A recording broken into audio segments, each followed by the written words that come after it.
আলহামদুলিল্লাহ, আল্লাহ রাব্বুল আলামিনের কাছে কৃতজ্ঞ হচ্ছি যে আল্লাহ রাব্বুল আমিন আমাদেরকে সাইয়্যিদুল আইয়াম জুমার দিনে আল্লাহ রাব্বুল আলামিনের ঘরে, আল্লাহ রাব্বুল আলামিনের শ্রেষ্ঠ সৃষ্টি মানুষ, তার মাঝে সর্বোত্তম শ্রেষ্ঠ আল্লাহ রাব্বুল আলামিনের কাছে সমর্পিত ইমানদার হিসাবে আল্লাহর কাছে সর্বোত্তম দিবস জুমার দিনে সর্বোত্তম মুহূর্ত আল্লাহ রাব্বুল আলামিনের জিকিরের সময়ে আল্লাহ রাব্বুল আলামিনের প্রিয়তম স্থান মসজিদে আমাদেরকে আসার বসার তৌফিক, যোগ্যতা, সুস্থতা, মন মানসিকতা, পরিবেশ পরিস্থিতি দান করলেন সেই রব্বুল আলামিনের কাছে তাঁরই শেখানো বাক্যে কালেমাতুশ শুকর আদায় করি। সকলে আনন্দ চিত্তে বুলন্দ আওয়াজে আল্লাহ রাব্বুল আলামিনকে খুশি করার জন্য পড়ছি আলহামদুলিল্লাহ। দরুদ এবং সালাম বর্ষিত হোক মানবতার মহান মুক্তির দূত আকায়ে নামদার তাজেদারে মদিনা আপনার আমার প্রিয় রসুল জনাবে মুহাম্মদুর রাসূলুল্লাহ সাল্লাল্লাহু আলাইহি ওয়াসাল্লাম। সম্মানিত হাজিরিন, দীর্ঘ একটি সময়ের পরে আবার আমার প্রিয় মঞ্চে, প্রিয় মেহরাব, প্রিয় মেম্বারে আল্লাহ রাব্বুল আমিন আমাকে আবার ফেরত নিয়ে এসে আবার কথা বলার তৌফিক দিয়েছেন, এজন্য আমি আল্লাহ রাব্বুল আলামিনের কাছে কৃতজ্ঞ। আলহামদুলিল্লাহ, এখনো অনেক আল্লাহ রাব্বুল আলামিনের মেহমানগণ আল্লাহর ঘরে রয়ে গেছেন, কিছু মানুষ চলে এসেছেন। আল্লাহ রাব্বুল আলামিন এবছর আমাদের যাদেরকে হজ পালন করার তৌফিক দান করেছেন, আল্লাহ যেন সকলের হজগুলোকে কবুল করেন। আমাদেরকে জীবনে একটিবার যেন খানায় কাবায় আল্লাহ রাব্বুল আলামিন তার মেহমান হিসাবে আমাদেরকে নিষ্পাপ করার জন্য, আমাদেরকে নিষ্কলুষ করার জন্য একটিবার যেন আল্লাহ কবুল করেন। সম্মানিত ভাইয়েরা, আজকের এই জুমা পূর্ব সংক্ষিপ্ত অধিবেশনে সংক্ষিপ্ত সময়ে খুবই গুরুত্বপূর্ণ একটি বিষয়ে আমরা কথা শুনব। সেটি মানুষকে আল্লাহ রাব্বুল আলামিন শ্রেষ্ঠত্ব দিয়েই সৃষ্টি করেছেন। মানুষকে আল্লাহ রাব্বুল আলামিন শ্রেষ্ঠ সৃষ্টি হিসাবেই আল্লাহর পক্ষ থেকে ঘোষণা দিয়েই দুনিয়াতে প্রেরণ করেছেন। কিন্তু এই মানুষের নিজের কোয়ালিটি বিল্ড আপ করার জন্য, নিজেকে আল্লাহ রাব্বুল আলামিনের কাছে এবং নিজের আমলকে আল্লাহ রাব্বুল আলামিনের কাছে অনন্য হিসাবে উপস্থাপন করার জন্য দুনিয়াতে কতকগুলো বিষয়ের প্রচেষ্টা মানুষের হৃদয়ের মধ্যে ধারণ করতে হয়। যেই প্রচেষ্টাগুলি যদি মানুষের মধ্যে থাকে, তাহলে আমি একজন ভালো মানুষ হতে চাই, এটা আমি নিজের কাছেও যেরকম বলতে পারি, আল্লাহর কাছেও আমরা আশা করতে পারি। আজকে আমরা কোরআন সুন্নাহর আলোকে একদম ক্রিম যে বিষয়গুলো আমাদের জন্য গুরুত্বপূর্ণ, আমি একজন ভালো মানুষ হতে চাই, যে 5টি গুণে গুণান্বিত হলে অন্ততপক্ষে আল্লাহর কাছে আমরা ভালো মানুষ হিসেবে উপস্থাপিত হতে পারবো, এরকম কোরআন সুন্নাহর আলোকে 5টি বিষয়ের উপরে সংক্ষিপ্তভাবে আপনাদের কাছে কোরআন সুন্নাহর আলোকে কিছু কথা রাখবো। প্রিয় ভাইয়েরা, আমি আপনাদের কাছে কোরআনুল কারীমের 98 নম্বর সূরা, এই সূরার 7 নম্বর আয়াতে কারিমা তেলাওয়াত করেছি। এই আয়াতে কারিমার মধ্যে আল্লাহ রাব্বুল আলামিন প্রামাণ্য একটা ধারণা দিয়েছেন যে দুনিয়াতে যত মানুষই থাক, দুনিয়াতে যাদেরকে মানুষ হিসেবে সৃষ্টি করা হয়েছে, মানুষ হলেই কেবল মর্যাদাবান হয়ে যায় না, সৃষ্টিগতভাবে জেনেটিক্যালি সে মর্যাদার অধিকারী, কিন্তু তাকে ন্যূনতম 2টি কোয়ালিটি অর্জন করতে হয়, যেই কোয়ালিটিতে সে উন্নত হয়। নচেত সে মানুষ নামধারী হলেও দুনিয়ার অনেক পশুর থেকেও আল্লাহর কাছে তার অস্তিত্ব এবং দাম অনেক নিচু হয়ে যায়। আল্লাহ রাব্বুল আলামিন কোরআনুল কারীমের মধ্যে এ বিষয়ে নিজেই জানাচ্ছেন। আল্লাহ বলছেন, ইন্নাল্লাযীনা আমানু ওয়া আমিলুস সলিহাতি উলাইকা হুম খায়রুল বারিয়া। আল্লাহ বলছেন, দুনিয়ার মধ্যে আমি যে মানুষকে সৃষ্টি করলাম, এই মানুষের মধ্যে থেকে ইন্নাল্লাযীনা আমানু, যেই মানুষগুলা ঈমান আনবে, ওয়া আমিলুস সলিহা, কেবল ঈমান আনার পরেই বসে থাকে না, ওই বান্দারা আল্লাহর দেখানো রাসূলুল্লাহ সাল্লাল্লাহু আলাইহি ওয়াসাল্লামের বলে দেওয়ার তরিকা অনুযায়ী আমলে সলে করে। আল্লাহ বলছেন, যেই ব্যক্তি ঈমান আনার পরে কল্যাণ কাজের মধ্যে নিজেকে নিমজ্জিত রাখবে, দুনিয়ার কারো সার্টিফিকেট দেওয়ার দরকার নাই, আমি আল্লাহ নিজে সার্টিফিকেট দিলাম, উলাইকা হুম খায়রুল বারিয়া। এই মানুষগুলা আল্লাহর দেখানো নির্দেশিত পথ অনুসরণ করার কারণে এই মানুষগুলা কল্যাণ রাস্তার উপরেই চলমান আছে। আল্লাহ রাব্বুল আমিন বলছেন, আর যদি কেউ আল্লাহর ঘোষণা অনুযায়ী উলাইকা হুম খায়রুল বারিয়া, এই কোয়ালিটির মধ্যে নিজেকে একবার কেবলমাত্র ঢুকায় নিতে পারে। রব্বুল আলামিন বলছেন, দুনিয়ায় যে কি পাইলো আর কি পাইলো না, দুনিয়ায় তার কতটুকু সম্মান হলো আর কতটুকু সম্মান হলো না, দুনিয়ার মানুষকে কতটুকু মূল্যায়ন তাকে করলো আর কতটুকু মূল্যায়ন করলো না, এগুলো আল্লাহর কাছে একটুকু বিবেচিত হবে না। বারিয়ার মধ্যে যদি সেই ব্যক্তিটা একবার ঢুকে যেতে পারে, আল্লাহ বলছেন জাযাউহুম ইনদা রাব্বিহিম জান্নাতু আদনিন তাজরি মিন তাহতিহাল আনহারু খালিদিনা ফিহা আবাদা। আল্লাহ রাব্বুল আলামিন বলছেন, ওই মানুষগুলোর জন্য যেই মানুষগুলা ঈমান আনার পরে আমলে সালেহ করে, আমি রব তাদেরকে জানাই রাখলাম, তাদের জন্য আমি রব নিজে রিওয়ার্ড দেব, তাদেরকে এমন একটা জান্নাত দিব যেই জান্নাতটার পাদদেশ দিয়ে তার জন্য নহরমালা প্রবাহিত থাকবে। আর বান্দা জেনে রাখো, দুনিয়ায় কখনো তুমি ভালো থাকো কখনো খারাপ থাকো, দুনিয়ায় কোনো সুখ তোমার জন্য স্থায়ী হয় না।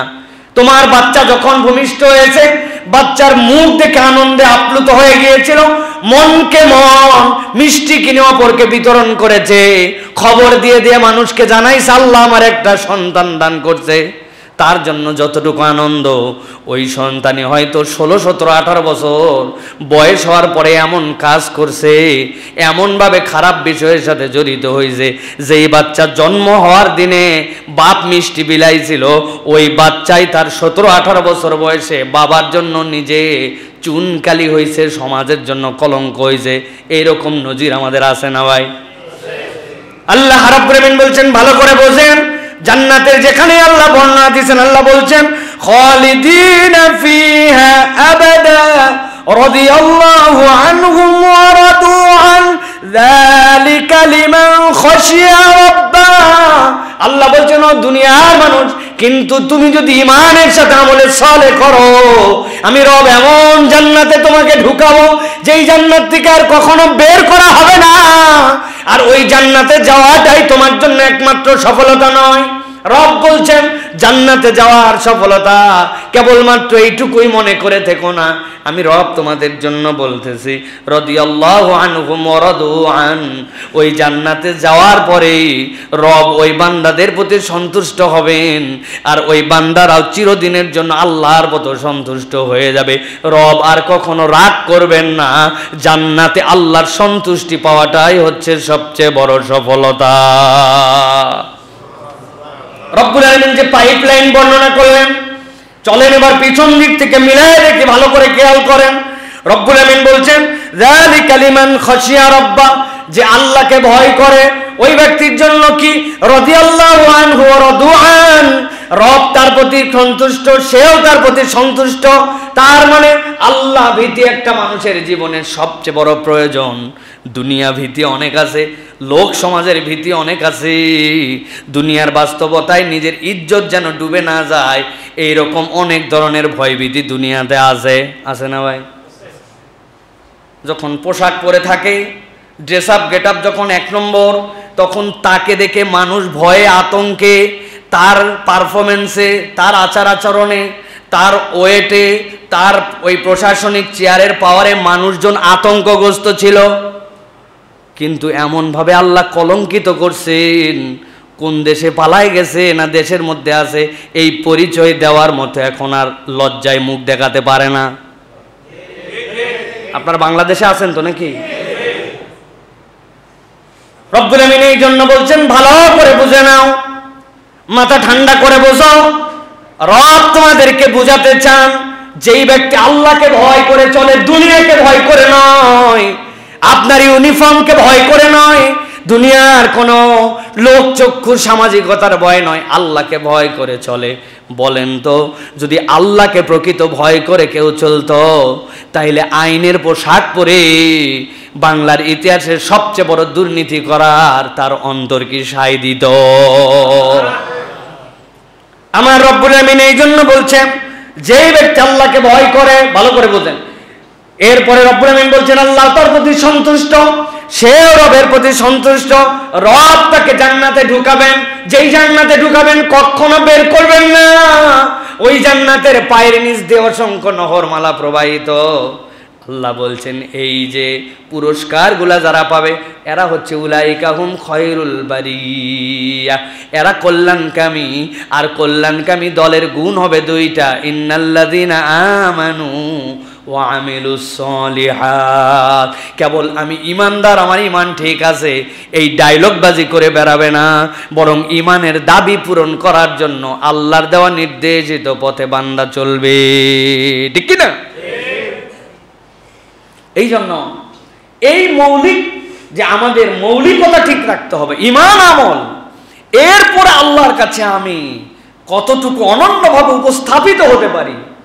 আমি আপনাদের কাছে 5টি বিষয়ের মনোযোগ আকর্ষণ করব, আজকে হিসাব মিলিয়ে নিব যে আমরা আমাদের জীবনে এই গুণাগুণগুলো অর্জন করতে পারি কিনা, না থাকলে কিভাবে এটা নিতে পারি, কিভাবে আল্লাহর কাছে আমি উন্নত মানুষে পরিণত হতে পারি। এই জীবন দুনিয়ায় যেটি আছে আমাদের, এটি জীবন নয়, মূলত এটি একটি জাস্ট মাজরাউল আখিরা। এটা হচ্ছে আপনার আমার জন্য একটা পরকালের কর্মক্ষেত্র। এই পরকালের কর্মক্ষেত্রে আপনাকে চলার জন্য আমাকে সামনের দিকে যেতে হবে। এখন সামনের দিকে যাওয়ার ওই অনন্ত যে আমাদের জন্য আবাসস্থল, ওই আবাসস্থলের জন্য কিছু পাথেয় সঙ্গ করার জন্য আল্লাহ রাব্বুল আলামিন আপনাকে আমাকে এখানে প্রেরণ করেছেন।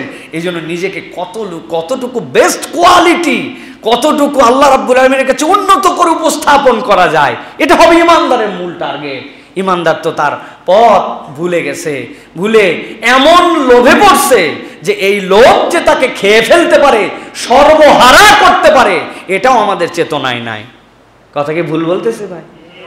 একজনকে এক রাজা অফার করছে যে শোনো, আমার তো এই রাজ্যের মধ্যে জমির কোনো অভাব নাই, আমি তোমাকে জমি দিয়ে দিব তোমার চাহিদা অনুযায়ী, কিন্তু ছোট্ট একটু শর্ত হচ্ছে সূর্য উঠবে, ওঠার পরে তুমি তোমার পায়ে হেঁটে যত দূর যেতে পারবে সেটা তোমার ইচ্ছা, কিন্তু সূর্য অস্তমিত যাওয়ার আগে আমার কাছে ফেরত আসতে হবে। যেখানে তুমি দাগ দিয়ে শেষ জায়গায় দিয়ে আসবে ওই পর্যন্ত জমি তোমার, কিন্তু শর্ত কি, মাগরিবের সূর্য অস্ত যাওয়ার আগে আমার কাছে ব্যাক করে আসতে হবে। সে তো মহা খুশি, সকাল থেকে উঠে দিশে হাঁটা, এ হাঁটা না সে হাঁটা, যত যাবে তত জমি তার। হিসাব মিলাই যে মধ্য আকাশ, সূর্য উঠতেছে মধ্য গগনে, চিন্তা করছে আর তো 2টা ধাপ দিলেই এইটুকু আমার, আর 2টা ধাপ দিলে এইটুকু আমার। লোভ যেতে যেতে যেতে এমন পর্যায়ে গেছে, যতদূর রাস্তায় গেছে যেতে লাগছে 6 ঘন্টা, আসতেও তো তার 6 ঘন্টার বেশি লাগবে, কারণ আসার পথের ক্লান্তি বেশি, কিন্তু চলেই গেছে সে 8 ঘন্টা। আর একটু গেলে আরে সামনে একটা সেই রকম জমি বাঁধছে, এইটা খালি পার করি, ইসিরে এরপরে একটা নদী আছে, নদীটা পার করলে তো এইগুলো জমির শেষও আমার মধ্যে নিতে পারবো, খালি নদী পার করেই খিল দিয়েই দৌড় দিব। এই চিন্তা করতে করতে এক পর্যায়ে যখন তার মনে হয়েছে ফেরা দরকার, অর্ধেক জমি আর পার করতে পারে নাই, জমি তার 0, আর কিচ্ছুই পায় নাই। হিসাব মিলিয়ে দেখেন এই লোককে আমাদের বোকা মনে হচ্ছে, যা আরে তোর এত লোভ করার দরকার কি, অর্ধেক রাস্তাতে ঘুরে আয়। আপনি আমি ঠিক একই লোভের পিছে ছুটতেছি, আরেকটু দুনিয়া, আরেকটু বয়স হোক, আরেকটু ম্যাচুরিটি হোক, আরে আজকের দিনটা পার হোক, আরেকটুখানি দাড়ি পাকুক, মেয়েটার বিয়ে দে, ছেলেটা বড় হোক, ব্যবসাটা গুছাই উঠাই, মোটামুটি এই চিন্তা করতে করতে কখন যে আমার জীবনের সেই গগনের সূর্য ডুবে গেছে আমি জানি না। হুট করে একদিন মৃত্যু চলে আসে, আর কোনো প্রস্তুতি নাই, ওই দিন হাতে কোনো তবিল নাই। আল্লাহ বলছেন তোমাদের জন্য এরকম না হয়, আমি রব তোমাদেরকে জান্নাত দিতে চাই, এমন নিয়ামত দিতে চাই, এমন সুখে ঢুকাতে চাই যেই সুখের কোনো শেষ নাই, কিন্তু তুমি ওই সুখ হারা হয়েও না, তুমি ঈমান আমলের চলে এই দুটাকে সামনে রেখে বাকি জীবন তোমার সামনে চলাও। আল্লাহ রাব্বুল আলামিন তোমার জন্য দুনিয়াও দিবেন, পরকালও দিবেন। কিন্তু আমরা এমনভাবে আমার রবকে ভুলে গেছি, আমরা আমার রবের খাসিয়াতকে এমনভাবে দিল থেকে বের করে দিয়েছি, আচার আচরণ ভাব চক্কর দেখলে মনে হয় তা আমাদের আদৌ আল্লাহতে বিশ্বাস আছে কি নাই। মুসলমানদের চলাফেরার স্টাইল এখন এরকম কি ভাই? আল্লাহ রাব্বুল আলামিন আমাদেরকে বোঝার তৌফিক দান করেন। নবী সাল্লাল্লাহু আলাইহি ওয়াসাল্লাম বলছেন মানুষ হচ্ছে খনির মতো, আন-নাসু মাআদিনুন খিয়ারুহুম ফিল জাহিলিয়া খিয়ারুহুম ফিল ইসলাম ইযা ফাকিহু। নবী বলছেন মানুষ খনির মতো। খনির মধ্যে কি থাকে? আপনাকে উদ্ধার করতে হয়। সম্পদ আছে, আপনি জানেন আমার গ্যাস ক্ষেত্রে গ্যাস আছে, আমার সমুদ্রের নিচে তেল আছে, আমার স্বর্ণ ভাণ্ডারের মধ্যে সোনা আছে, আমার কয়লা খনিতে কয়লা আছে, কিন্তু এটা উত্তোলন করতে হয়। নবীজি বলছেন খিয়ারুহুম ফিল জাহিলিয়া, জাহেলি যুগেও যে ভালো ছিল সে ভালো মানুষ, ইসলামের মধ্যেও সে ভালো মানুষ। ইজা ফাকিহু, শর্তটা হচ্ছে সে যদি দ্বীন শেখে। যার কাছে দ্বীন আছে ওর থেকে ভালো মানুষ আর দুনিয়াতে নাই। সুবহানাল্লাহ। তার থেকে শুধু কল্যাণী মানুষ পাবে। যার সাথে দ্বীন আছে তার থেকে শুধু কল্যাণই পাবে। মাআদিন, সে খনির মতো। তার থেকে রব্বুল আমিন দুনিয়াতে যতদিন থাকবে সে কেবল কল্যাণ আর পজিটিভ জিনিসই দিতে থাকবে। সুবহানাল্লাহ। কি সৌভাগ্যবান করেছেন আল্লাহ মানুষকে। কত ফেরেশতা আছে আসমানের, আল্লাহর কাছে কাঁদাকাটি করে আবেদন করে, রব আমাকে আর একটা সিজদা দেওয়ার তৌফিক দান করেন। আল্লাহ বলেন তোমার হিসাব শেষ হয়ে গেছে। আসমানের মধ্যে ফেরেশতাদের জন্য ভাগ করা আছে, যেই সিজদা একবার সে বাইতুল মামুরে দিতে পারে, কোনো দিন আর সে ওই জায়গায় আসতে পারে না, হাজার কান্নাকাটি করলেও ওর সুযোগ শেষ। আর আল্লাহ আপনার আমার কপালকে এমন সৌভাগ্যবান করেছেন, নবীকে এমন সৌভাগ্য দিয়েছেন, এই পুরা পৃথিবীকে আল্লাহ মসজিদ বানাই দিয়েছেন। বান্দা যেখানে সেখানে যখন ইচ্ছা তখন আল্লাহর জন্য সেজদা করতে পারে। ফেরেশতার যে অধিকার নাই আল্লাহ বান্দাকে এটা দিয়েছেন। সুবহানাল্লাহ। এই হচ্ছে আমাদের অবস্থান। এই জন্য নবীজি বলছেন আন-নাসু মাআদিনুন, মানুষ হচ্ছে খনির মতো। সুবহানাল্লাহ। বিরাট ব্যাখ্যা আছে এর মধ্যে। ভেবে দেখবেন রাসূলুল্লাহ সাল্লাল্লাহু আলাইহি ওয়াসাল্লাম আপনাকে আমাকে খনির সাথে কেন তুলনা করলেন? তার মানে আমি কি প্রোডাক্টিভিটি পৃথিবীর জন্য দিতে পারি? যদি শুধু দিন আমার মধ্যে থাকে আমি কি না দুনিয়ার জন্য করতে পারি? আল্লাহ রাব্বুল আমিন এইগুলা ঢুকাই দিয়েছেন। রাসূলুল্লাহ সাল্লাল্লাহু আলাইহি ওয়াসাল্লাম বলেন নাই যে আন-নাসুল আরব মাআদিনুন, আন-নাসুল বাঙালি মাআদিনুন, না, আন-নাসু মাআদিন। দুনিয়াতে মানুষ হিসাবে যে সেই হচ্ছে খনি তুল্য। আল্লাহ তার মধ্যেই পজিটিভ কিছু দিয়েছেন। সুবহানাল্লাহ। অন্য হাদিস এটাকে সাপোর্ট করে। রাসূল সাল্লাল্লাহু আলাইহি ওয়াসাল্লাম থেকে হাদিস আছে, নবীজি বলছেন তোমাদের মধ্যে যে শক্তিশালী মুমিন, আল মুমিনুল কওয়িয়্যু আহাব্বু ইলাল্লাহ, যে শক্তিশালী মুমিন, লেরভেরা না, গায়ে বল নাই, নামাজ পড়তে ভালো লাগে না, শরীরে শক্তি নাই, মানে ওর পেট মেদ ভুঁড়ি অসুখ, মানে পুরাপুরি একটা অসুস্থতার ফ্যাক্টরি আছে না ভাই? এরকম মানুষজন পুরো অসুস্থতার ফ্যাক্টরি। এক ধাপ হাঁটে না, হজে চলে গেছে, যাওয়ার পরে যে প্রথম দিন হাঁটা, প্রথমেই 2 পা ছিলে ফেলছে, এরপরে তো কাম সারা মনে করেন যে তার কাছে কিসের হজ, কিসের তওয়াব, কিসের সাই, ওর কাছে শুইতেও ভাল লাগে না, ওর বিরক্ত আর বিরক্ত, কারণ আনফিট। এই জন্য নবী করিম সাল্লাল্লাহু আলাইহি ওয়াসাল্লাম বলছে আন-নাসু, এই দুনিয়া আহাব্বুল মুমিনি ইলাল্লাহ, আল্লাহর কাছে সবচেয়ে উত্তম পছন্দনীয় মুমিন সে যে শক্তিশালী। তবে নবীজি বলছেন প্রত্যেক ইমানদারের মধ্যেই কল্যাণ আছে, তার ইমানই একটা কল্যাণ। সুবহানাল্লাহ। কাউকে নবী বাদ দেন নাই। তাহলে এই যে আমাদের মধ্যে প্রত্যেকের মধ্যে কিছু পজিটিভ করার মতো ক্ষমতা আছে, আমার দ্বারা কিছু হবে না, আমি মনে হয় পারবো না, উমুকে একদম পুরাপুরি একদম প্রাকৃতিক জ্ঞান নিয়ে আসছে, সে হচ্ছে একদম অস্থির জ্ঞানী, না, আল্লাহর কথা, আল্লাহ রসুলের কথা অনুযায়ী প্রত্যেকের মধ্যে আল্লাহ আমাদের মধ্যে কিছু ঢুকাই দিছেন। কিন্তু কি, ইযা ফাকিহু, দ্বীনের জ্ঞান আপনার মধ্যে আসা লাগবে, আপনার মধ্যে সেই সূক্ষ্ম বোধ আসতে হবে। এইটা যার নাই, এই মুসলমানের কোনো দাম নাই। এই মুসলমান কেবলমাত্র নামে মুসলমান, এর কোনো অবস্থান নাই, কিচ্ছু নেই। এই মানুষটা বোঝেই না দ্বীন কি জিনিস, এই মানুষটা বোঝে না দ্বীনের ভালোবাসা কি জিনিস। এই জন্য প্রিয় ভাইয়েরা, আমাদেরকে এই জিনিসগুলি অর্জন করতে হবে। প্রিয় ভাইয়েরা, আল্লাহর কাছে সবচেয়ে উত্তম হিসাবে বিবেচিত কে? আমরা যে বলছি যে 5টা গুণের কথা বলবো, আল্লাহর কাছে সবচেয়ে উত্তম মানুষকে অনেক হাদিস, অনেক, তার মধ্যে থেকে একটা ক্রিম হাদিস। নবী করিম সাল্লাল্লাহু আলাইহি সাল্লাম বলছেন খায়রুকুম মান ইউরজা খায়রুহু ওয়া ইউমান শাররুহু। নবীজি বলছেন দুনিয়ায় সর্বশ্রেষ্ঠ মুমিন সে যার কাছ থেকে কল্যাণ আশা করা যায় এবং মানুষ এটা বিশ্বাস করে যে ওর থেকে কল্যাণ না পাইলেও কখনো সে আমার কোনো ক্ষতি করবে না, তার থেকে খারাপ কিছু আশা করা যায় না। নবী করিম সাল্লাল্লাহু আলাইহি সাল্লাম বলছেন সেই হচ্ছে দুনিয়ার শ্রেষ্ঠ মুমিন। সুবহানাল্লাহ। এই মানুষের কাছ থেকে কল্যাণ আশা করা যায়, ইনশাআল্লাহ সে আমার ভালো কিছুই করবে। ও, তার হাতে ক্ষমতা নাই, পাওয়ার নাই ভালো করার মতো, কিন্তু সে আমার কখনো খারাপ করবে না, তার থেকে খারাপ কিছু আশা করা হয় না। নবীজি বলছেন সেই সর্বোত্তম মুমিন। সুবহানাল্লাহ।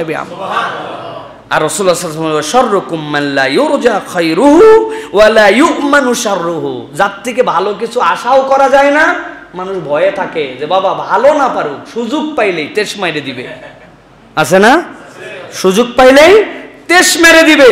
নবীজি বলছেন এর থেকে নিকৃষ্ট আর কোনো মুমিন হতে পারে না, এটা মুমিনের গুণই হতে পারে না।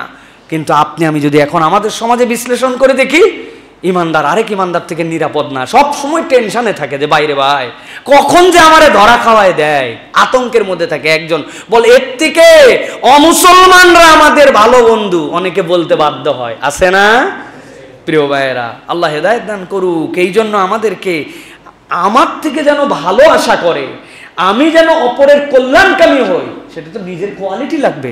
আমার নিজের কোয়ালিটি নিয়ে আমি কি মানুষকে দিব? এই জন্য প্রিয় ভাইয়েরা, আজকে যেটা বলার চেষ্টা করব আপনাদের কাছে, যে আমরা 5টা বিষয় নিজেদের জীবনে একটু ফোকাস করি। নাম্বার 1, 1 নম্বর হচ্ছে কোনো সম্পর্ক বা পরিচয় ছাড়াই সাহায্য করার মানসিকতা। ভালো করে বুঝে নেন, আমার সাথে তার কোনো পরিচয় নাই, চিনি না, আননোন পারসন, আমার সাথে তার কোনো দুনিয়াদারি বিনিময়ের সম্পর্ক নাই। উপকারটা করলে সে আমার এটা করবে, তার জন্য আমি এত দূর গেলে সে আমার জন্য, এই যে হিসাব নিকাশ নাই, তার সাথে আমার কোনো সম্পর্ক নাই, পরিচয় নাই, এরকম অবস্থাতেও আমি যদি কারো জন্য সাহায্যকারীর মন মানসিকতা হৃদয়ে ধারণ করতে পারি, এইটা আপনাকে 2টা অনুভূতি দিবে। একটা, আপনি কতটা সহানুভূতিশীল, আর 2 নম্বর, আপনি বিনিময় প্রত্যাশাহীন মানুষের কল্যাণ করেন। এই অন্তর যার আছে সে হচ্ছে কোয়ালিটিওয়ালা মানুষ, আল্লাহর কাছে একজন মকবুল মানুষ। সুবহানাল্লাহ। প্রিয় ভাইয়েরা, রাসূলুল্লাহ সাল্লাল্লাহু আলাইহি সাল্লাম থেকে অনেক হাদিস, আমি আপনাদের কাছে 3টা হাদিসের কথা বলি। এই মেন্টালিটি যদি হয় আমাদের, অথবা এই মেন্টালিটিটা কিভাবে অর্জন করা যাবে। রাসূল সাল্লাল্লাহু আলাইহি ওয়াসাল্লাম বলছেন, মান কানা ফি হাজাতি আখিহি কানা আল্লাহু ফি হাজাতি।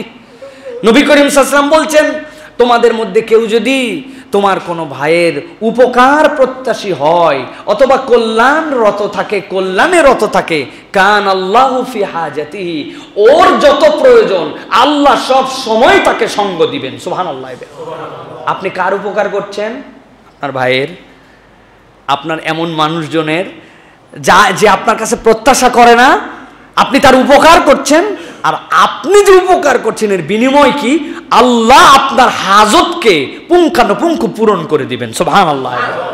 আপনি হিসাব মিলাই দেখেন, সূত্রটা কত সুন্দর। আমার প্রয়োজন, আমি বিপদে পড়ছি, কি করবেন? অপরের কল্যাণ করেন। আল্লাহ বলছেন অপরের কল্যাণ করলে রব্বুল আমিন সূত্র মিলাই দিবেন, তোমার সূত্র তখন আল্লাহ রব্বুল আমিন তোমার জন্য সাহায্যকারী হয়ে যাবেন। এই জন্য কোনো বিনিময় ছাড়া পরোপকার করার মতো মেন্টালিটি হৃদয়ের মধ্যে আমাদেরকে ধারণ করতে হবে। আল্লাহ রাব্বুল আমিন কোরআনুল কারীমের মধ্যে বলেছেন, তাআওয়ানু আলাল বিররি ওয়াত তাকওয়া ওয়া লা তাআওয়ানু আলাল ইসমি ওয়াল উদওয়ান। তোমরা একজন আরেকজনকে কল্যাণের পথে সাহায্য করো, তাকওয়ার পথে সাহায্য করো, একজন আরেকজনকে এগিয়ে দাও। ভাই আপনার সাথে একটু কথা আছে। ভাই কি কথা ভাই? বলে আরেকজন ভাই, আরেকজন লোক আছে তো, লোক চলে যাক, 1 to 1 2 ভাই। ভাই আপনি যেরকম করে রুকু করছেন না, আমি হুজুরের কাছে শুনছি অথবা অমুকের কাছে শুনছি, রুকুতে না আপনার এই পিঠের শিরদাঁড়াটা সোজা হয় নাই, এটা না আরো টনটন হওয়া দরকার। আপনার দোষ কি? আপনি তো আসলে দেখতে পান না আপনার পিঠ, আমি না আপনার ভাই হিসাবে দেখতে পাচ্ছি। ভাই পিঠটা কিন্তু একটু সোজা করতে হবে, তাহলে রুকুটা সুন্দর হবে ভাই, তাহলে আপনার এটা সুন্দর হবে। আপনি 1 to 1 তাকে বলছেন, ওই লোকটা যদি দিল প্রশস্ত হয় তাহলে বুঝবে তাআওয়ানু আলাল বীর, ওই লোকটা তাকে কল্যাণের দিকে আগায় দিছে, অল্প একটু ছোট্ট বিষয়, কিন্তু এইটুক বলে আপনি তার যে উপকার করছেন, আল্লাহ রাব্বুল আমিন বলছেন এটা আল্লাহর কাছে তোমার একটা কবুল ইবাদত হিসেবে লেখা থাকবে। সুবহানাল্লাহ। ওয়ালা তাআওয়ানু আলাল ইসমি ওয়াল উদওয়ান। ভাই ম্যাচ আছে? ম্যাচটার, আরে ভাই এখন কেউ ম্যাচ রাখে না, গ্যাস লাইট দেন। উনি বিড়ি খাবে, আরেকজনের গ্যাস লাইট থেকে হাওলাত নিচ্ছে মনে করেন, উনিও গ্যাস লাইট দিয়ে বলতেছে ভাই আপনার হাত দেওয়া লাগবে না, আপনি ঠোঁটে লাগান, আমি লাইট মারিয়ে দিচ্ছি। আছে না ভাই? কত বড় উপকার করলো চিন্তা। আহা লা ইলাহা ইল্লাল্লাহ। এটা তো একটা মাইনের উদাহরণ, কিন্তু এরকম শত শত ক্ষেত্রে অন্যায়ের সাথে আমরা সম্পৃক্ত হয়ে গেছি, বাজে কাজের সাথে মানুষকে প্রোভাইড করতেছি, হেল্প করতেছি। তুমি যেই জামা পরছো বান্ধবী সবই ঠিক আছে, কিন্তু ওড়না যেটা পরছো একবারে মার্কিন কাপড়ের মোটা হয়ে গেছে। ওড়নাটা যদি একটু ট্রান্সপারেন্ট এপার ওপার দেখা যায় তো জামাটা কি না ফুটা ফুটতো। উনি ওনার বুককে আলগা করার জন্য পরামর্শ দিচ্ছে। এক বান্ধবী আরেক বান্ধবীকে জাহান্নামে টানতেছে, আরেকজন আরেকজনকে জান্নাতে টানতেছে। বলেন তো, জান্নাতে টানা আর জাহান্নামের দিকে নেওয়া দুইটা কি সমান হতে পারে? আল্লাহ এই জন্য আপনার আমার জন্য বলছেন যে এইটা করো, এইটা তোমার জন্য কল্যাণ। তাআওয়ানু আলাল বিররি ওয়াত তাকওয়া। কোনো স্বার্থ নাই, দুনিয়ার কোনো স্বার্থ নাই, আমি তাকে একটু কল্যাণ চাই, আমার ভাইয়ের জন্য কল্যাণ চাই। ভাই ফজরের নামাজের সময় ডাক দিয়েছে, ভাই ওঠেন। আরে ডাকা লাগবে না, যখন নামাজ পড়ে আমি পড়বো। পরের দিন আবার গেছে, আস্তে করে দুইবার, ভাই ফজরের নামাজে আসেন না ভাই। আবার বিরক্ত, আবার ডাক দিয়েছে 3 দিনের দিন। রাইগে মাইগে বলতেছে, তুমি কি পাইছো, তুমি একবারে ঘুষি লাগাই দেবো। ভাই আপনি বাইরে এসে আমারে ঘুষি মারেন, কোনো সমস্যা নাই, কিন্তু ভাই একটু নামাজে আসেন না ভাই। কোনো একদিন ফজর এসে চলে আসছে, তারপরে মনে হয়েছে যে না, এই ভাইটা তো আমার কল্যাণের জন্যই ডাকছিল।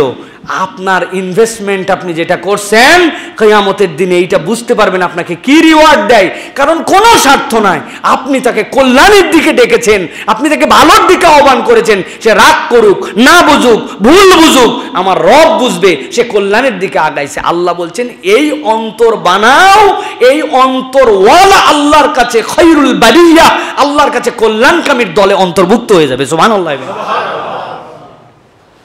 নবীজি সাল্লাল্লাহু আলাইহি সাল্লাম সাহাবায়ে কেরামকে বললেন অদ্ভুত এক হাদিস। নবী করিম সাল্লাল্লাহু আলাইহি সাল্লাম বললেন উনসুর আখাকা যালিমান আও মাজলুমান। তোমার ভাই যদি জুলুম করে থাকে অথবা অত্যাচারী হয়ে থাকে, উভয় অবস্থায় তুমি তাকে সাহায্য করো। কি আশ্চর্য কথা, আমি মাজলুম হয়েছি, আমার প্রতি কেউ জুলুম করতেছে, সাহায্য তো আপনি করবেনই, কিন্তু নবীজি বললেন যদি জালেম হয় তাকেও সাহায্য করো। একজন সাহাবী লাফ দিয়ে উঠছেন, ইয়া রাসূলুল্লাহ, ফাকালা রাজুলুন ইয়া রাসূলুল্লাহ আনসুরুহু মাজলুমান ফাকাইফা আনসুরুহু জালিমান। যে জুলুমের শিকার মজলুম ব্যক্তি, আমি তো তাকে সাহায্য করবই, কিন্তু যে জুলুম করছে আমি তাকে আবার কেমনে সাহায্য করব? নবীজি সাল্লাল্লাহু আলাইহি সাল্লাম বলছেন, ও আমার আদরের সাহাবী, তোমার কাছে আমি বলে রাখি, ফাকালা তামনাউহু মিনাজ জুলমি ফাযালিকা নাসরুহু ইয়াক। তোমার একটা ভাই জুলুমকারী হয়ে গেছে, ওই জুলুমের কারণে আল্লাহর কাছে ধরা খাবে, কিয়ামতের দিনে ধরা খাবে, আল্লাহর কাছে বিচারের দিনে আটকায় যাবে। তার সাহায্য হচ্ছে তুমি তাকে ওই জুলুম থেকে বিরত করো, বুঝাও তুমি জুলুম করতে পারো না, এইটা তোমার কাজ নয়, এই জন্য তোমাকে আটকায় যেতে হবে। ও করতেছে ওরটা ওই করুক গা, ও আল্লাহর সাথে হিসাব দিবে না। না না, তোমার ভাইকে ওই জালেম অবস্থাতেও সাহায্য করো, তাকে এই কাজ থেকে তামনাউহু আনিজ জুলুম, এই জুলুম থেকে বাঁচায় রাখো। আল্লাহর কাছে এটাই তোমার কিয়ামতের দিন ওই জালেমকে সাহায্যকারী হিসাবে, তাকে নিবৃতকারী হিসাবে আল্লাহর কাছে একটা কবুল ইবাদত হিসাবে লেখা হয়ে যাবে। স্বার্থবাদী দুনিয়া এখন আমরা কি যে যাত্রা করতেছে, বাবা ঝামেলায় জড়ানোর দরকার নাই, আমরা বলি না ভাই? এই আমল আমাদের মধ্যে থেকে উঠে গেছে, এই জন্য আমরা শ্রেষ্ঠ বান্দা নাই, শ্রেষ্ঠ মানুষ আর নাই। কুনতুম খায়রা উম্মাহ উখরিজাত লিন-নাস তা'মুরুনা বিল মা'রুফ ওয়া তানহাউনা আনিল মুনকার। আল্লাহ দায়িত্বই দিয়েছিলেন তুমি অন্যায় থেকে ফিরাবে, আমি অন্যায় থেকে ওভারলুক করি, ঠিক না ভাই? এতটুকু পিচ্ছি একটা সিগারেট খাচ্ছে, শেষ হয়ে গেল, ওই জন্য উল্টা দিকে তাকায় চলে যাচ্ছে, বাবা বিড়ি খাওয়া কাজটা তোর বাপের টাকায় তুই খাচ্ছিস, আমার তো ঝামেলার মধ্যে জড়ানো তোর। ওভারলুক আছে না ভাই? ওভারলুক করে আমি চলে যাচ্ছি, আমি দেখেও না দেখার ভান করতেছি। আমি হুজুর এমন বাড়িতে দাওয়াত খেতে গেছি, যাওয়ার পরে ওই বাড়িতে পর্দা পুষিতে কিছু চিন্তা করছি, একদিনই খাইতে আইছি, হুদা ঝামেলা আমি বাড়ানো দরকার। ভাবি ভালো আছেন আপনারা? রান্না মাশাআল্লাহ খুব সুন্দর হয়েছে, কোনো ওয়াজ নাই, নসিহত নাই, তারা যেই পর্দা পুষিত করে না, তাদের পরিবারের মধ্যে গাফলতি আছে, এগুলো কোনো কিছু আমি জিজ্ঞাসা করলাম না, বললাম না, আমি হুজুর দাওয়াত খাই চলে আসলাম। হক আদায় হবে? প্রিয় ভাইয়েরা, এই জন্য এটা হচ্ছে আমাদের 1 নম্বর গুণ অর্জন করতে হবে, কোনো সম্পর্ক বা পরিচয় ছাড়াই সাহায্য করার মানসিকতা। পরিচিত লোককে তো করবই, কিন্তু যাকে চিনি না সেই লোককেও আপনার সাহায্যের মানসিকতা লাগবে। রাজি আছে ইনশাআল্লাহ? এই গুণ, এই কোয়ালিটি আমাদের মধ্যে অর্জন করতে হবে। 2 নম্বরে হচ্ছে আপনার আমার ভিতরে একটা কোয়ালিটি নিতে হবে, সেটা হচ্ছে উদারতা। বুকটাকে উদার করতে হবে আর তর্ককে পরিহার করতে হবে। কি বলেছি? উদার হতে হবে। কি হতে হবে? উদার। ইমানদার উদার চরিত্রের হবে, ইমানদারের অন্তরটা বিশাল বড় অন্তর হবে, ইমানদারের অন্তরটা তার মুমিন ভাইয়ের জান্নাতে যাওয়ার কারণ খোঁজার তার অন্তরের মধ্যে তবিয়ত হবে। জাহান্নামে যাওয়ার ওইটুকুকে সে বড় করে দেখাবে না। আমার একটা ইমানদার ভাই 2-4 ওয়াক্ত নামাজ কম পড়ে, তার পরিবারে পর্দা পুশিদার কিছু গাফলতি আছে, আমার ভাইটা দাড়িটা এখন পর্যন্ত রাখেনি অথবা ছোট করে রাখে, আমার ভাইটা মাঝে মাঝে মিথ্যা কথা বলে, অনেক তার খারাপ গুণ আছে যেইগুলা তাকে বর্জন করতে হবে, এটা তাকে রাখলে আল্লাহর কাছে ধরা খেতে হবে। কিন্তু আমার সে ভাইটার মধ্যে ঈমান আছে, ঈমানের কারণে রব্বুল আলামিন তাকে তার বান্দা হিসেবে জান্নাত কখনো না কখনো দিবেন।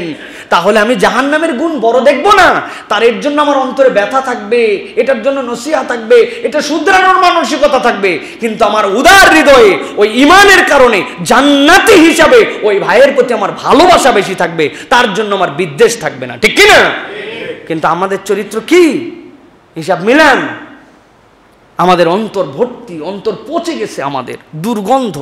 অন্তরের যদি রব্বুল আলামিন দেন নাই, কিন্তু অন্তরে যদি একটা দুর্গন্ধে থাকতো যে কার অন্তরে কতটুকু হিংসা আছে, বিদ্বেষ আছে, অপরের জন্য ঘৃণা আছে, এ অনুযায়ী অন্তর থেকে গন্ধ বেরোবে, তাইলে বাঙালি আমাদের আর একজনের সাথে আরেকজনের কাছে যাওয়ার কোনো সুযোগ থাকতো না। দুনিয়ার কোনো আতর দিয়া এই অন্তর আমাদের পরিষ্কার করার সুযোগ থাকতো না, ঠিক কিনা?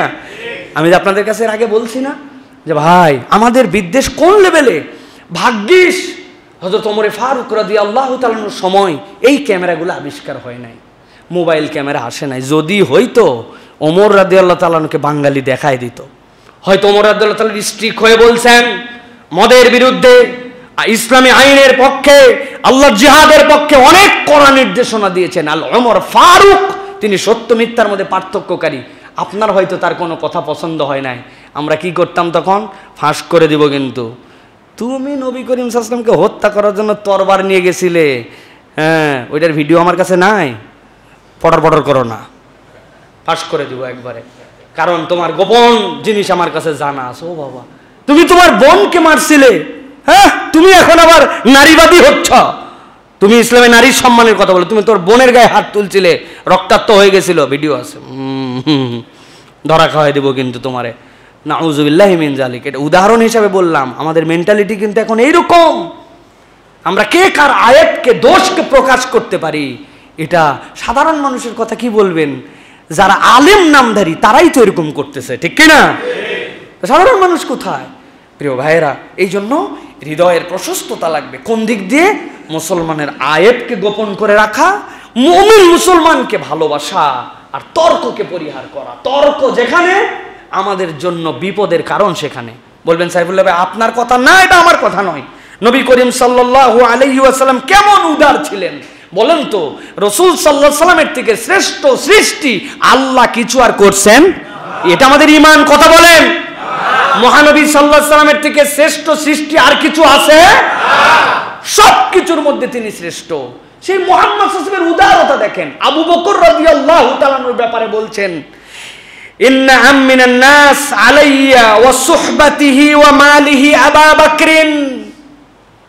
দুনিয়ার মানুষ জেনে রাখো, সঙ্গ দেওয়ার দিক দিয়ে, তার সম্পদ আমার জন্য খরচ করার দিক দিয়ে আবু বকরের থেকে বিশ্বস্ত মানুষ আল্লাহর দুনিয়ায় নাই। সুবহানাল্লাহ। যিনি হাবিবুল্লাহ, যিনি আল্লাহ রাব্বুল আলামিনের হাবিব, তিনি আবু বকরের এই বিষয়টাকে জানাচ্ছেন। তার মধ্যে উদারতা আছে যে আমার জন্য আবু বকর যা করছে বলে দিলে আমার সমস্যা কোথায়? মুহাম্মদ মুস্তাফা সাল্লাল্লাহু আলাইহি ওয়াসাল্লাম বলতেছেন আল্লাহু আকবার। তার জন্য সাহাবীরা তো জীবন দিয়ে দিতে উৎসর্গ, কিন্তু তিনি বলছেন যে আমার জন্য ইন্না আমিনান নাস আলাইয়া ফি সুহবাতিহি ওয়া মালিহি আবু বকর। আবু বকরের থেকে আমার জন্য তার সম্পদ, তার সহবত এত বেশি আমাকে সে সঙ্গ দিয়েছে, এজন্য আমি কৃতজ্ঞ। সুবহানাল্লাহ।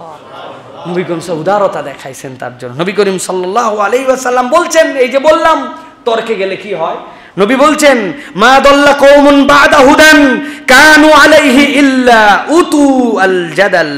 নবী করিম সাল্লাল্লাহু আলাইহি ওয়াসাল্লাম বলছেন, কোন একটা দল সুপথপ্রাপ্ত হওয়ার পরে তারা যে আবার পথ হারা হয়ে গেছে, একমাত্র তাদের কারণ ছিল আল জাদাল।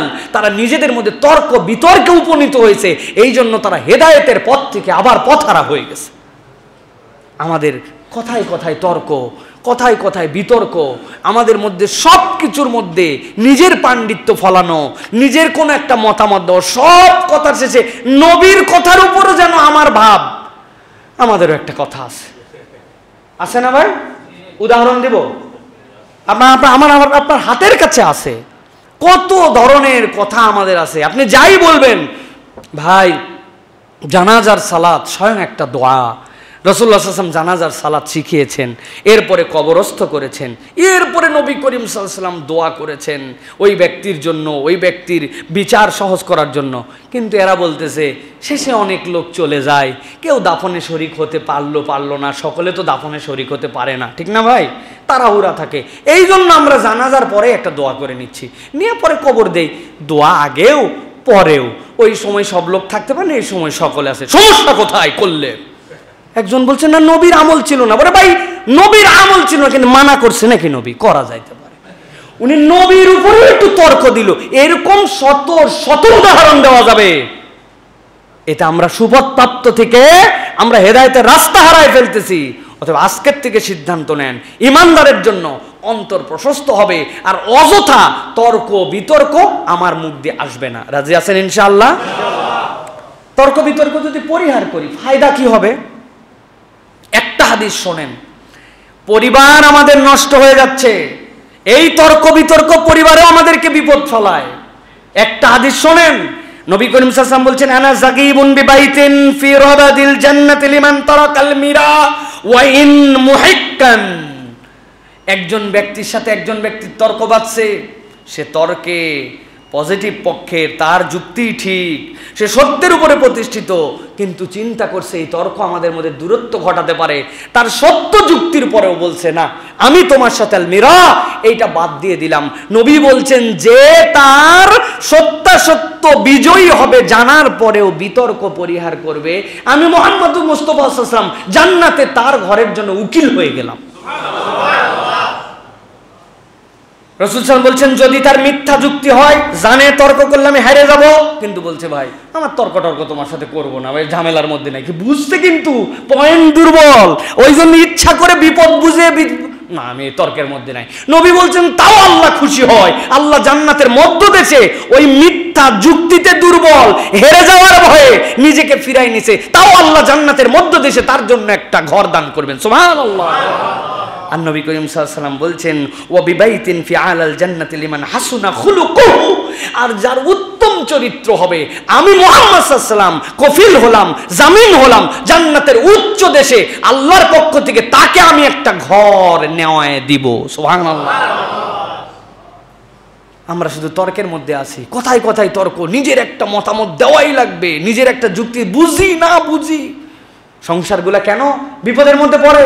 ছোট্ট ছোট্ট তর্কাতর্কিতে এরকম হয়ে যায়। বউ বলছে এই কালারটাই সুন্দর, আপনি বলছেন দেখি কালার হলো, বলছে কালার হলো না মানে তুমি আমাকে কি আন্ডার এস্টিমেট করো? ও বলতেছে না তুমি বুঝতেই পারতেছো না ভাই, লাইটের নিচে এটা কোনো কালারই না। ওই বলতেছে এইটাই কালার। কেনাকাটাও হয়তো হয়ে গেছে, কিন্তু স্বামীও অসন্তুষ্ট, সেও আমার কালার পছন্দ করে না। সে বলছে এটা কত বড় ব্যাককল, এই জিনিস ছিল, মহিলা মানুষ তো কোনো জ্ঞান নাই। আপনার পরিবারের মধ্যে অশান্তি হয় না ভাই? এটা একটা মাইনর উদাহরণ। বলছে হ্যাঁ এইটা কালার না, ঠিক আছে আলহামদুলিল্লাহ, সো হোয়াট, প্রত্যেকের ডিফারেন্ট অফ চয়েস আছে, নাও আমার মনে হয় তোমার উচিত যে নিচ্ছ ভালো, ছেড়ে দিলেন তর্ক। আপনি জানেন যে সত্যি আসলে কালারটা যাচ্ছে না, কালার বেস বোঝার বিষয় আছে ভাই। আল্লাহ রাব্বুল আলামিন এগুলো সব কিছু সিস্টেমের মধ্যে সৃষ্টি করছেন। আপনি কোন জামার সাথে কোন কোটিটা পরলে মানাবে, এটার কালারের একটা শেড আছে। এটা আজগবি না, আজগবি জিনিস পরে যেগুলো এগুলো রুচিহীন। আল্লাহ প্রত্যেকের মাথার মধ্যে রুচি দিছেন, এটার একটা, কিন্তু সে এরকম বলে ফেলছে, আপনি লিভ ইট, ছেড়ে দিছেন, পরিবারের মধ্যে শান্তি হয়ে যাবে। আল্লাহ রাব্বুল আলামিনের পক্ষ থেকে এটা ফায়সালা যে তুমি তর্ক অযথা পরিহার করো আর অন্তরটা প্রশস্ত করে নাও, তার বুঝকে তুমি সম্মান দিয়ে দিছো। এটা তো আর হালাল হালামের প্রসঙ্গ আসে নাই, এইটা আমাদের জন্য অত্যন্ত গুরুত্বপূর্ণ। স্ত্রীর জন্যও যা, স্বামীর জন্য তা, পরিবারের জন্য তাও। এই তর্কগুলি আর দ্বীনের বিষয় হলে তো একদম যারা ডেডিকেটেড মানুষ তাদের জন্য এটা ছেড়ে দিতে হবে, এটা জেনারেল পিপলের আইটেম নয়। তাহলে আমরা 2 নম্বর অন্তর প্রশস্ত করব আর তর্ক বাগিশ আমরা হব না, পারবো ইনশাআল্লাহ? ইনশাআল্লাহ। প্রিয় ভাইরা, 3 নম্বরে কখনো মনে হয় এরকম ভাবে শোনেন নাই এই গুণের কথা। শোনার মানসিকতা অর্জন করতে হবে। কিসের মানসিকতা? ভালো শ্রোতা হতে হবে। কথা বলেন, ঘুমায় যায় না, বলেন কি কিসের মানসিকতা? দোতলায় যারা দেখতেছেন আপনারা তো মনে হয় শুয়ে গেছেন নাকি, দোতলা তিনতলা যারা আছেন, ভালো করে বলছি, ভালো করে বুঝেন। শোনার মানসিকতা, ভালো শ্রোতা হতে হবে। কি হতে হবে? ভালো শ্রোতা হতে হবে। প্রিয় ভাইয়ের, আমরা ভালো বক্তা সবাই কম বেশি, আমরা কিছু বলতে দিলে আমরা বলতে পারি, কিন্তু ভালো শ্রোতা আমরা নই। মুহাম্মাদুর রাসূলুল্লাহ was the best listener of the world. পৃথিবীর সবচেয়ে ভালো শ্রোতা ছিলেন মুহাম্মদ মুস্তাফা সাল্লাল্লাহু আলাইহি ওয়াসাল্লাম। হাদিসের মধ্যে আসছে নবীজি সাল্লাল্লাহু আলাইহি সাল্লামের জন্য এশার আজান হয়ে গেছে। আল্লাহ নবী সাল্লাল্লাহু আলাইহি সাল্লামকে বেলাল যে ডাক দিয়েছেন, ইয়া রাসূলুল্লাহ ইকামত হয়ে গেছে, আপনি চলে আসেন। নবীজি সাল্লাল্লাহু আলাইহি সাল্লাম হুজরা থেকে বেরিয়ে এসে নামাজের জন্য দাঁড়াইছেন। নামাজের জন্য দাঁড়ানোর জন্য যে পথ দিয়ে আসবেন, সাহাবায়ে কেরাম সোজা হয়ে গেছেন। নবীজি আসবেন, সাথে সাথে নামাজে দাঁড়ায় যাবেন। হঠাৎ করে মসজিদে নববীতে একজন বেদুইন আসছে, গ্রাম্য আরব, কালচার অত বোঝে না, সুন্দর করে ম্যানার জ্ঞান তার অত জানা নাই। নবীজিকে সালাম দিতে, আসসালামু আলাইকুম ইয়া রাসূলুল্লাহ। নবীজি উত্তর দেওয়ার পরে মুসাফার হাত দিয়েছে। দেওয়ার পরে নবীজিকে জিজ্ঞাসা করছে, কাইফা আলুক, তোমার খবর কি? তারপরে তোমার পরিবারের খবর কি? তোমার আশপাশের অবস্থা কি? টাকা পয়সা যেরকম বাইতুল মালে আমার কিছু প্রয়োজন আছে সেইগুলো আছে কিনা, আর আমার প্রয়োজনের কথা আর বলো না, কি বিপদের মধ্যে আসছি। সাহাবায়ে কেরাম দাঁড়ায় গেছে লাইনে, এশার আজান হয়ে একামত। সাহাবায়ে কেরাম এশার নামাজে যাবেন, কিন্তু নবী করিম সাল্লাল্লাহু আলাইহি সাল্লাম তার সাথে কথা বলতেছে। নবীজি তার দিকে মুখ ফিরাই দিয়ে শুনতেছেন তার কথা। ভিতরে ভিতরে সাহাবায়ে কেরাম কটমট করতেছে, বেটা এশার নামাজের জন্য দাঁড়াইছি, তুমি খোশ আলাপ লাগাইছো, এগুলা গল্পতে এশার পরেও করা যায়। কথা ঠিক কিনা? অনুভূতি ঠিক কিনা? কিন্তু হাদিসের মধ্যে আসতেছে মুহাম্মদ সাল্লাল্লাহু আলাইহি ওয়াসাল্লাম এমন চরিত্রের মানুষ, জীবনে তার দিকের থেকে মুখ ফিরাই নেওয়ার আগে আল্লাহ নবী জীবনে কোনোদিন আগে কারো দিক থেকে নিজের মুখ ফিরাই নেন না। সব কথা তার শুনেছেন, তারপরে নামাজের জন্য দাঁড়াইয়েছেন। সেই নবী করিম সাল্লাল্লাহু আলাইহি ওয়াসাল্লাম তার উম্মতকে শিখিয়েছেন, সবচেয়ে ভালো তোমার জন্য শ্রোতা হতে হবে, সবচেয়ে মনোযোগী শ্রোতা তোমার হতে হবে। এইটা ইমানদারের জন্য বড় একটা গুণ। আল্লাহ কোরআনুল কারীমের ব্যাপারেও বলেছেন, ওয়া ইযা কুরিয়াল কুরআনু ফাসতামিউ লাহু ওয়া আনসিতু লাআল্লাকুম তুরহামুন। আল্লাহ বলছেন, যখন কোরআন তোমাকে দেওয়া হবে, শোনানো হবে, তেলাওয়াত করা হবে, তুমি মনোযোগের সাথে শোনো। আশা করা যায় এই মনোযোগের সাথে শোনার আমলের কারণে আল্লাহর পক্ষ থেকে তুমি অনুগ্রহপ্রাপ্ত হয়ে যাবে। সুবহানাল্লাহ। ইন্ডিকেশন কি এখানে? ইন্ডিকেশন হচ্ছে ভালো শ্রোতা হওয়া, মনোযোগী শ্রোতা হওয়া। সবচেয়ে খারাপ শ্রোতা কারা বলেন? বক্তা যারা। আমি ওয়াজ করে আইছি, এগুলো কি ওয়াজ করবে এগুলা? ওই সময় আমি মোবাইল চালাচ্ছি, ঠেলতেছি, বলতেছে ভালোই বলতেছে, খারাপ বলতেছে না, ভালোই বলছে, কিন্তু আমার সব জানা যায়। আরে ভাব আছে না যেগুলো বক্তা, এদের হচ্ছে সবচেয়ে খারাপ তবিয়ত হচ্ছে ভালো করে শোনে না। ভালো করে শোনা কি কোয়ালিটি আমাদের মধ্যে ঢুকায় প্রিয় ভাইরা। আল্লাহ রাব্বুল আলামিন রাসূলুল্লাহ সাল্লাল্লাহু আলাইহি সাল্লামকে দিয়ে জানিয়েছেন প্রিয় ভাইরা, যে আপনার আমার বলার থেকে শোনার মধ্যে ফায়দা বেশি। এমনও মানুষ আছে, এমন একটা কথা বলছে, ইন্টেনশন ভালো মনে করছিল কিন্তু ভুল বলে ফেলছে। নবীজি বলছেন তার এই মুখের কথার কারণে 70 বছরের জাহান্নামের রাস্তা সে আগায় ফেলছে। হাদিসের ভাষাটা শুনেন, ইন্নার রাজুলা লা ইয়াতাকাল্লামু বিল কালিমাতি লা ইয়ারা বিহা বাসান। একজন মানুষ একটা কথা বলছে আর ভাবছে এর মধ্যে কোনো খারাপ কিছু সে বলে নাই, তার ধারণা, কিন্তু নবীজি বলছেন ইয়াহুই বিহা 70 খরিফান ফিন্নার, কিন্তু তার কথাটা এতই খারাপ হয়েছে যে সে জাহান্নামের রাস্তায় 70 বছরের রাস্তা আগায় ফেলছে। বলা, না জেনে বলা, হুদা বলা, আমি জানি না তারপরেও বলা, পাণ্ডিত্য জাহির করা, এই যে প্রতারণার চক্রে যাওয়া, প্রতারণা বড় খারাপ প্রিয় ভাইরা। আজগবি আজগবি কথাবার্তা বললে আমাদের জন্য বিপদ হয়, হয় না ভাই?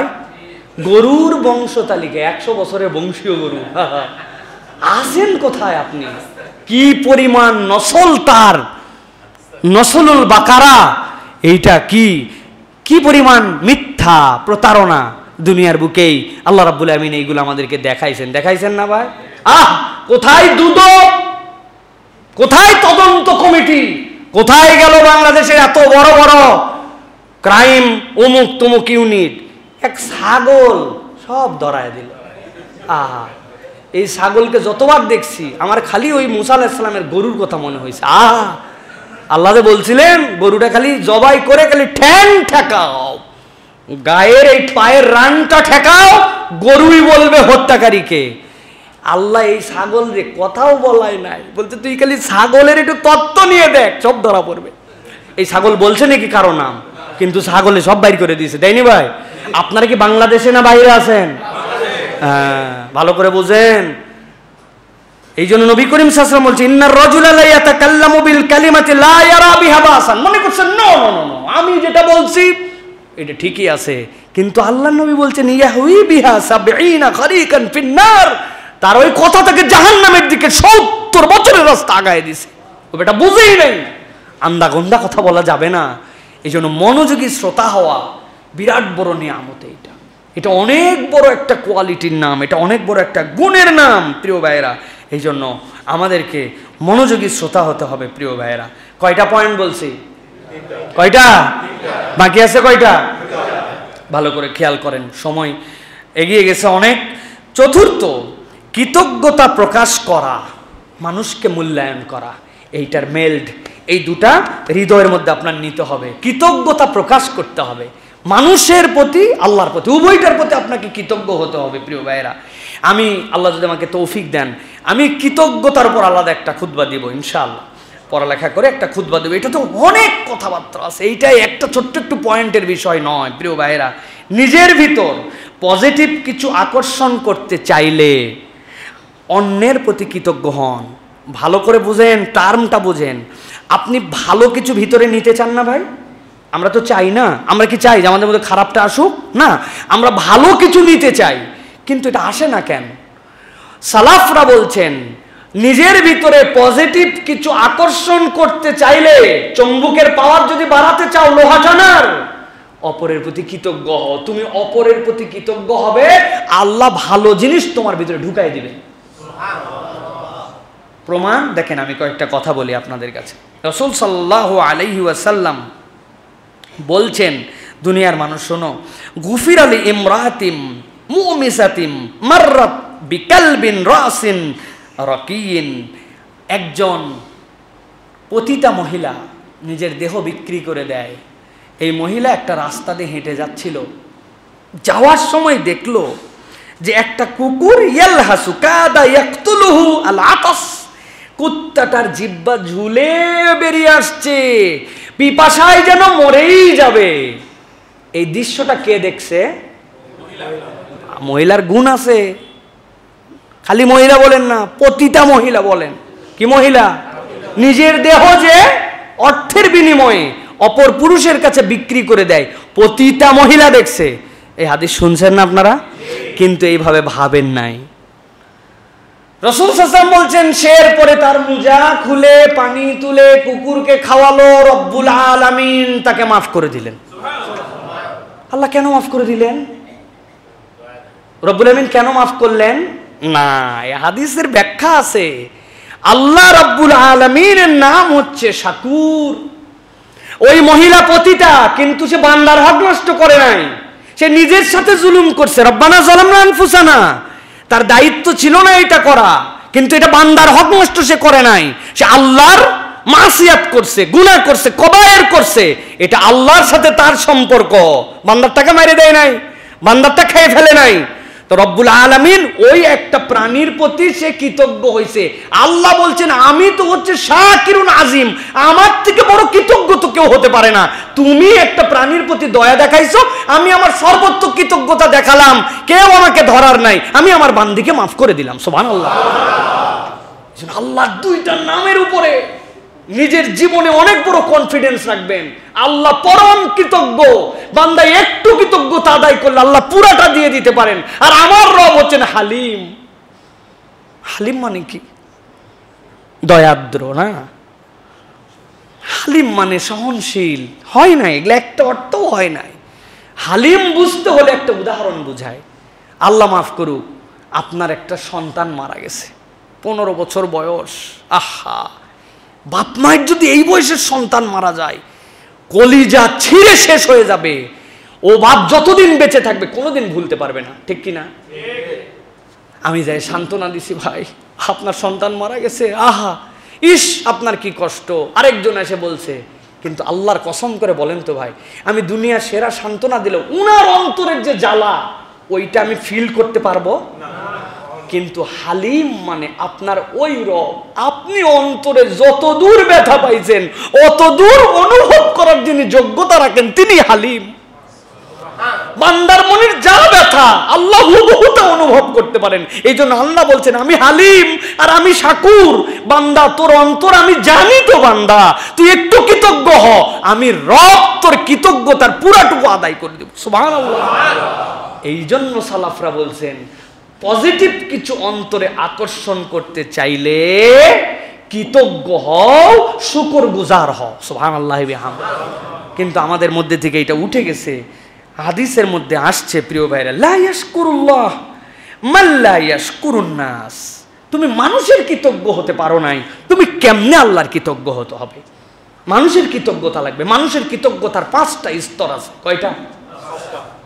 1 নম্বর মুখে, 2 নম্বর আচরণে, 3 নম্বর প্রতিদানে, 4 নম্বর হাদিয়াতে, 5 নম্বর দোয়াতে। সুযোগ আছে, কেউ আপনার উপকার করছে, আপনি মুখে তার জন্য কৃতজ্ঞতা আদায় করে দেন, থ্যাংক ইউ ভাই, জাযাকাল্লাহ খাইর, বারাকাল্লাহু ফিক, আল্লাহ ইয়াজিদাক, হাইয়াক। আপনি তার জন্য দোয়া করে ফেলছেন, মুখ দিয়ে বলছেন, আহা আমার ভাই আমার জন্য এইটুকু করছে। এটা আল্লাহ পছন্দ করেন। পারেন নাই, আচরণে প্রকাশ করেন। আপনি যে তার প্রতি কৃতজ্ঞ, এটার আচরণ লাগবে আপনার প্রতি। এই ব্যক্তিটা আমার জন্য উপকার, আপনার আচরণে বোঝা যাবে যে আপনি তার প্রতি কৃতজ্ঞ। কিন্তু ওই সময় সুযোগ ছিল, করছে, ব্যাপার হলো, বোঝেন? কিন্তু আমাদের টেন্ডেন্সি এরকম, আচরণে অ্যারোগেন্স ভাব, অহংকার। করবে না কেন? করার দায়িত্বই তোর। এমন কি করছে, আর ও বাবা, বিপদ চলে গেলে আমরা এই ধরনের কথা বলি। আচরণে কৃতজ্ঞতা লাগবে। 3 নম্বর প্রতিদানে, সুযোগ আছে আপনি তার প্রতিদান দিয়ে দেন, আপনি তার জন্য কিছু রিওয়ার্ড দেন। আপনি প্রতিদান দিতে পারছেন না বা প্রতিদান নেওয়ার মতো লোক না, তার ব্যক্তিত্ব লেভেল এমন, হাদিয়া দেন, তার জন্য কিছু আপনি গিফট করেন, তাকে একটু হাদিয়া দেন আপনার সাধ্যের মধ্যে। আল্লাহ রাসূল সাল্লাল্লাহু আলাইহি ওয়াসাল্লাম বলছেন, তাহাদ্দু তাহাব্বু, তোমরা একে অপরকে হাদিয়া দাও, তোমাদের মধ্যে ভালোবাসা বৃদ্ধি পাবে। ঠিক না ভাই? আলহামদুলিল্লাহ, এই হাদিয়া দেওয়ার কালচার বিরাট বড় ভালোবাসার জায়গা আমাদের জন্য। অন্তর থেকে এইটা ছোট্ট বড় হাদিয়া দেন, একজন মানুষকে গিফট করেন। আগে দেখছি আমরা, আমাদের মসজিদ ছিল জেলা শহরে যদিও, তারপরেও আশপাশে আমাদের নদী, নদীর পাশে মানুষের নারিকেল হইছে, প্রথম নারিকেলটা মসজিদে নিয়ে চলে আসছে, হুজুর খাবেন, ইমাম সাহেব। লাউ হইছে, মাদ্রাসায় পাঠিয়ে দিয়েছে বাচ্চাদের জন্য।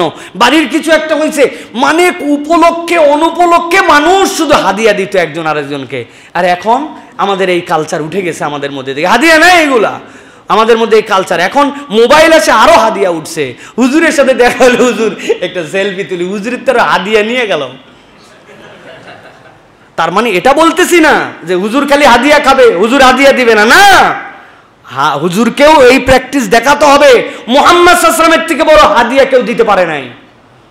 নবীজিকে হাদিয়া দেওয়ার গল্প সবসময় তো শুনছেন, নবীর কাছে যে আসতো, আরে নবীকে দেওয়া, আল্লাহু আকবার, এটা তো আসলে ভিন্ন রকম ফিলিংসের ব্যাপার।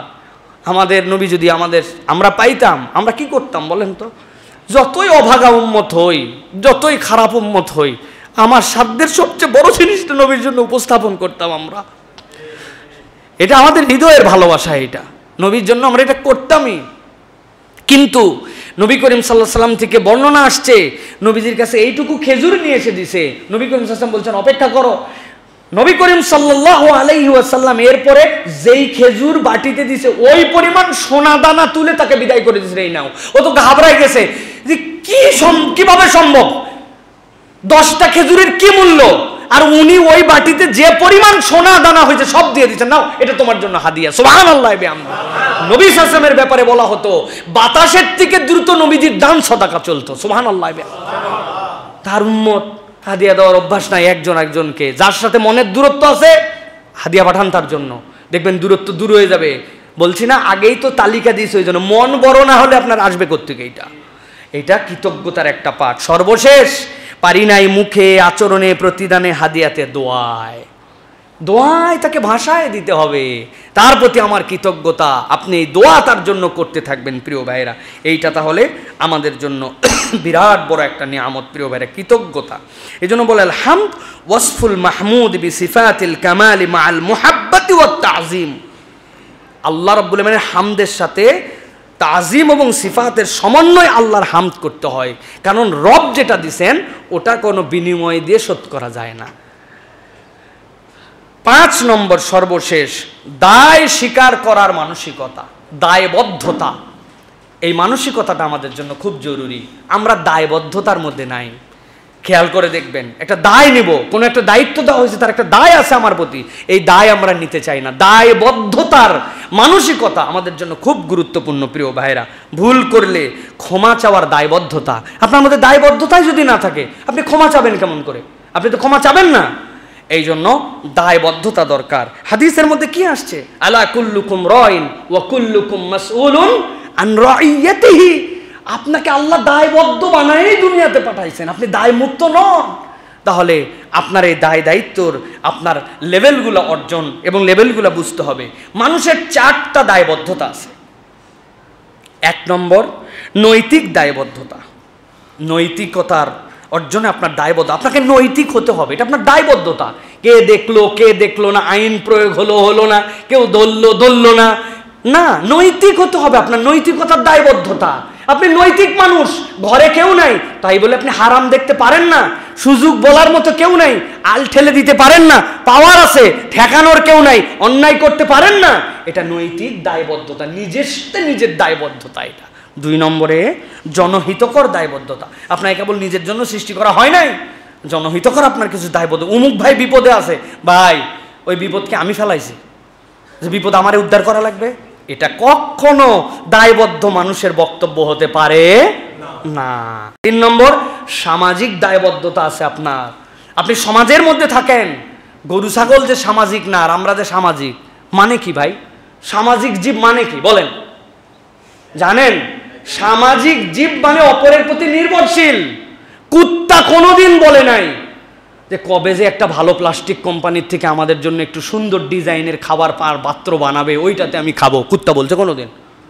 কুত্তার লেংটি পাশা যেন আবৃত থাকে, এই জন্য সুতি কাপড় পরবে, নাকি কি বলে হচ্ছে সিল্ক পরবে, এই চিন্তা ওর আছে? পেন্টিকন কোম্পানির হবে কুত্তা? নাই। কিন্তু আপনি মানুষ, আমি মানুষ, প্লাস্টিকওয়ালার কাছে দায়বদ্ধতা আছে, প্লাস্টিকওয়ালার মেশিনওয়ালার কাছে দায়বদ্ধতা আছে, মেশিনওয়ালা জার্মানের কাছে দায়বদ্ধতা আছে, ওইওয়ালা খনির থেকে যে উৎপাদন করবে তার কাছে, ডিজাইনওয়ালার কাছে। সামাজিক জীব বলা হয় সকলে মিলে এই দায়বদ্ধ সমাজে থাকে, এটা হচ্ছে সামাজিক। আমাদের প্রত্যেকের উপর নির্ভরশীল। কুত্তা গরু এরা এই জন্য সামাজিক জীব নয়। তো এই সামাজিক জীবের একটা সামাজিক দায়বদ্ধতা আছে, আমার এই দায়বদ্ধতা। আর একটা দায়বদ্ধতা হচ্ছে আইনি দায়বদ্ধতা, আল্লাহর পক্ষ থেকে নিয়ম কানুন, দেশি আইন, এটাকে আপনাকে মানতে হবে। এই দায়বদ্ধতা এইটা হৃদয়ের মধ্যে অর্জন করতে হবে ভাই। আমি কখনো ফেরোসাস হয়ে যাব না, আমি কখনো একদম যা ইচ্ছা তাই আমার, এটা আমার মন মানসিকতা হবে না প্রিয় ভাইয়েরা। এই জন্য এইগুলো যদি আমরা অর্জন করতে পারি, একজন কবির বিখ্যাত 2টা লাইন আছে, ওয়া ইযা কানাতিন নুফুসু কিবারান তাবিআত ফি মুরাদিহাল আজসাম।